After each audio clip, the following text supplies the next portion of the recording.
Alors dans cette vidéo, on va voir comment j'ai corrigé cette faille de sécurité sur le contrôleur que l'on a vu dans la vidéo précédente JavaScript 184. Le problème était que un utilisateur A qui était authentifié dans la Web API pouvait supprimer les objets qui avaient été créés par un utilisateur B. Donc c'est un gros problème. Donc pour pouvoir faire mes modifications, déjà il a fallu que je fasse beaucoup de tests, et pour faire des tests il a fallu que j'utilise deux Postman. Donc là c'est le Postman numéro 1 que j'ai appelé utilisateur 1, et quand tu veux créer une nouvelle session de Postman, tu fais fichier New Postman Windows.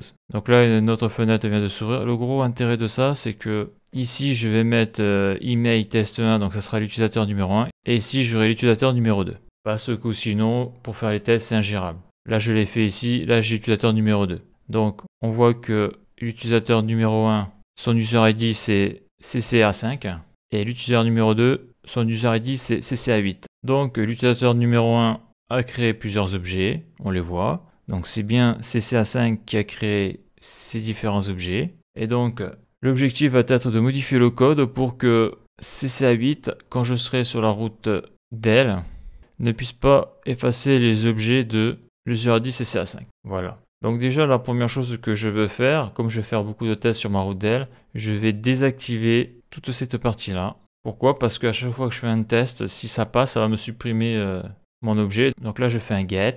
Donc là, je suis sur l'utilisateur 1. Je prends l'ID de ça, CTRL-C, et là, je vais passer sur, ici, là, je prends l'utilisateur numéro 2, je me mets sur la route d'elle, voilà, je fais CTRL-V, je fais send. Et là, il me dit que l'objet est effacé de la base de données. Donc, je fais un get. Voilà. Donc, j'ai bien mis. Donc là, je suis bien CCA8. Donc, c'est le 2. Bon, je vais prendre cet ID là. CTRL-C. Donc, il ne reste plus qu'un seul objet. Donc, si je vais mettre ici, je fais ça. CTRL-V. Alors, attends. Ah oui, j'ai pas appuyé sur enregistrer. Donc, il ne me reste plus qu'un seul objet. Après, il sera effacé. Voilà, je suis bien sur le 2. Je fais send. Et là, ça ne marche plus. Super. Je fais un get. L'objet n'a pas été effacé. D'ailleurs, je vais rajouter d'autres objets. Je vais mettre sur la route post. Body value. Voilà. Je mets ici. Allez, je vais marquer 40. C'est parti. Et 400. Voilà. Donc là, j'ai 3 objets. Donc si je me mets ici, est-ce qu'on va voir mes 3 objets? Voilà. On voit tous mes 3 objets et on voit bien que c'est CCA5 qui les a créés. CCA5 qui les a créés. Et là, je suis connecté avec CCA8. Voilà. Donc, pour faire ça, il va falloir que l'on compare l'user ID qu'il y a donc dans le params, parce que ça marche toujours dans le sens où, là je me mets ici, bon là il est dans le body, c'est pas grave, mais si ça c'est pas bon, eh bien le monsieur passe pas le middleware d'authentification. Donc ça, on sait que l'user ID ici, c'est bien test02, la personne qui s'appelle test02. Donc il va falloir que je compare l'user ID donc qu'il y aura dans le params, d'ailleurs je vais me mettre ici, ici dans le params, et l'user ID qu'il y a, donc là je refais une requête get, et l'user ID qu'il y a dans l'objet.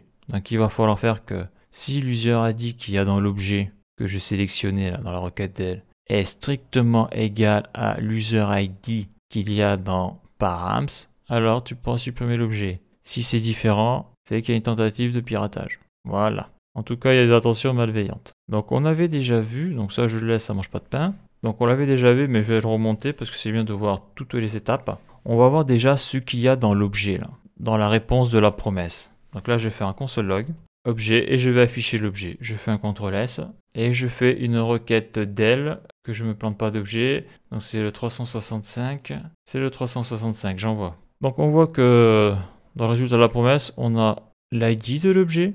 Donc j'avais bien pris celui-là, le 365, et on a ici l'user ID qu'il y a dans l'objet, le CCA5. Donc là, déjà, ce que je vais faire, c'est déjà sélectionner la valeur de l'user ID qu'il y a dans l'objet. Donc là, je vais faire un console log pour bien l'afficher. Je fais un CTRL-S. Je suis sur la route del, j'envoie la requête. Et là, on peut voir toujours l'objet, mais là, surtout, ce qu'on peut voir, c'est l'user ID de l'objet. Donc, on voit clairement que c'est bien CCA5, CCA5. Si je me mets ici, c'est bien CCA5. Et c'est bien l'ID 365. Donc ça, c'est bien le bon ID d'objet. Donc déjà, j'arrive à sélectionner l'user ID qu'il y a dans l'objet. Donc ça, c'est la première étape. La deuxième étape va être de sélectionner sur la route del l'user ID de l'utilisateur qui est ici. D'ailleurs, si je mets, je vais le faire, si je mets un 9, donc là, je fais CTRL-S. Si je fais un 9, et bien là, je passe plus le middleware d'authentification. Your team is about. Bon, on va voir si ça continue à marcher. Donc là, je me mets à 8. Je fais un send. Je passe sur le middleware d'authentification, mais là, je bloque ici. Ok. Donc, il va falloir que je récupère l'user ID là-haut. Et ça, on l'a vu lorsque l'on a fait le middleware d'authentification. Il y avait 2 cas possibles. Donc là, j'ai fait une vidéo dessus. Tu pourrais la revoir. J'avais fait rec original URL pour sélectionner toute l'URL, car dedans, il y a l'user ID de l'utilisateur qui est connecté. Donc, je reviens ici. Je fais un CTRL V. Rec original URL. Je fais un CTRL S. Je fais un send. Et là, on voit que dans rec original URL, j'ai la valeur de l'user ID qui est ici. Donc j'ai la valeur entière et c'est bien CCA8. Si je me mets ici, l'utilisateur qui est connecté, le numéro 2, c'est bien CCA8. Jusqu'à là, tout va bien. Donc maintenant, moi, ce qu'il me faut, c'est juste l'user ID qui est ici. Donc ça, on l'avait déjà vu un petit peu. Donc je vais faire, d'ailleurs, je l'ai marqué dans le middleware d'authentification, il me semble. User ID params URL. Rec original URL split. Donc je vais sélectionner ça, CTRL C, je reviens ici, CTRL V. Donc moi je veux juste ce numéro là, donc je fais un CTRL S, j'envoie une requête del, c'est bon, non, il faut que je me mette ici, j'envoie. Donc là je viens juste de faire l'affichage de l'user ID. Important ça je vais le changer là. C'est l'affichage de l'user ID. Pas confondre avec l'ID de l'user et l'ID de l'objet. Ça peut être une catastrophe sinon. Voilà. Donc là maintenant j'ai toutes les données pour faire mon autorisation. Donc là ça va être un truc simple, ça va être if. Je mets les accolades. Là je peux marquer le else. Voilà. Donc si, d'ailleurs je vais mettre un petit commentaire, ça serait bien. Ok. Donc là, petit commentaire, contrôler si l'user ID connecté est autorisé à supprimer l'objet en comparant l'user ID dans l'objet avec l'user ID qui fait la demande. Donc là, je vais donc prendre l'user ID qui fait la demande. Donc c'est celui-là qui s'est authentifié. Il faut que ça soit strictement égal avec l'user ID qu'il y a dans l'objet. Donc il est ici. D'où l'intérêt de faire des console log. Ça permet de voir clairement les choses. Voilà. Donc si ça c'est bon, je vais me faire un petit console log. Autorisation pour suppression de l'objet. Point virgule. CTRL S. Et là je vais marquer un else. Et là je vais marquer un throw. Je vais marquer donc user ID différent de user ID objet à supprimer. En gros, c'est une tentative de piratage, quoi. Donc là, je vais faire un send. Et là, il me dit que l'user ID différent de user ID objet à supprimer. Donc là, je ne pourrais pas le supprimer. Donc bien sûr, j'ai toujours pas écrit le code. Et si je prends celui-là qui a fait la mise à jour, donc là, je suis sur l'utilisateur qui a créé les objets. Donc là, je vais prendre l'objet qui est ici, là. L'identifiant de l'objet, c'est celui-là. Que je me trompe pas. CTRL C. CTRL C, je me mets ici. Est-ce que je le vois? Est-ce que je le vois? Est-ce que je le vois? Attends, c'était quoi? C'était ça. C'était le 365. Ok, c'est bon. Donc là, je vais me mettre ici. Je vais l'afficher. CTRL V. Voilà. Et si je mets sur la route del, donc là, je change l'ID de l'objet. Je fais un CTRL V. J'envoie. Et là, il y a marqué autorisation pour suppression de l'objet. Super. Donc maintenant, j'ai modifié le code pour que la suppression se fasse réellement. Donc déjà ça, là, ça va venir ici. CTRL X. Voilà. Je vais le mettre là. CTRL. Alors là, je l'ai effacé. CTRL V. Et après, je vais aller récupérer là, tout ça, là. Tout ça. Je fais CTRL/, CTRL X. Je me mets ici. CTRL V. Voilà. Comme ça, je fais un CTRL S. Ça n'a pas bugué, super. Donc maintenant je vais faire, alors ça je le mets comme ça, je vire les espaces, ça c'était avant, je le supprime, ça sert plus à rien. CTRL S, est-ce que ça plante? Ça plante pas. Donc là je prends l'utilisateur qui n'est pas habilité, je fais un send, il veut supprimer l'objet, ça ne marche pas. Ça ne marche pas. User ID différent, user ID objet à supprimer. Si j'essaye de tromper le système en prenant l'ID qui est habilité, donc ça va être celui-là, je fais un CTRL C, je le mets ici là. CTRL V, là après je peux plus m'authentifier, donc quoi qu'il arrive ça peut pas marcher.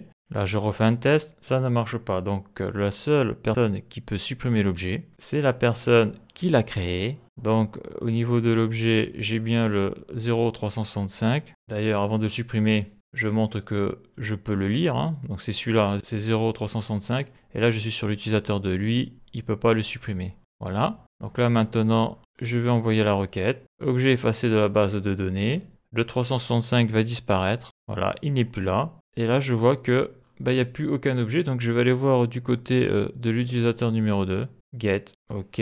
Donc après, je mets sur la route générale get. Je supprime l'ID. Et là, on voit qu'il reste deux objets, qui a été créé par cet user ID là, donc l'utilisateur 1. Je reviens ici sur l'utilisateur numéro 2, on constate qu'il peut voir tous les objets. Hein. Par contre, l'utilisateur 2, je rappelle que c'est CCA8. Donc imaginons que on va refaire un test. L'utilisateur numéro 2 veut supprimer un objet qui ne lui appartient pas. Il se met ici, il change l'ID de l'objet, il fait le pirate, il envoie, et là, user ID différent de user ID objet supprimé. Ça ne marche pas. Par contre, si je me mets sur le propriétaire de l'objet, donc le propriétaire de l'objet c'est lui, hein, c'est CCA5. On le voit, hein, CCA5. Donc je prends l'ID, j'avais fait un copier-coller, je le mets ici, je fais un CTRL-V, donc c'est le 580, j'envoie, et lui peut le supprimer. Et si je fais actualiser, eh bien il ne me reste plus qu'un ID. Donc là on vient de corriger une faille importante du contrôleur Gillette. Seule la personne qui a créé l'objet, à part l'administrateur bien sûr, peut le supprimer avec l'identifiant de l'objet. Donc ça fait une faille de moins dans ma Web API. Et si tu suis des cours sur le backend et Web API, tout ça, eh bien tu vois que dans les cours, il y a plein de failles de sécurité importantes. Voilà. Donc la suite dans la prochaine vidéo.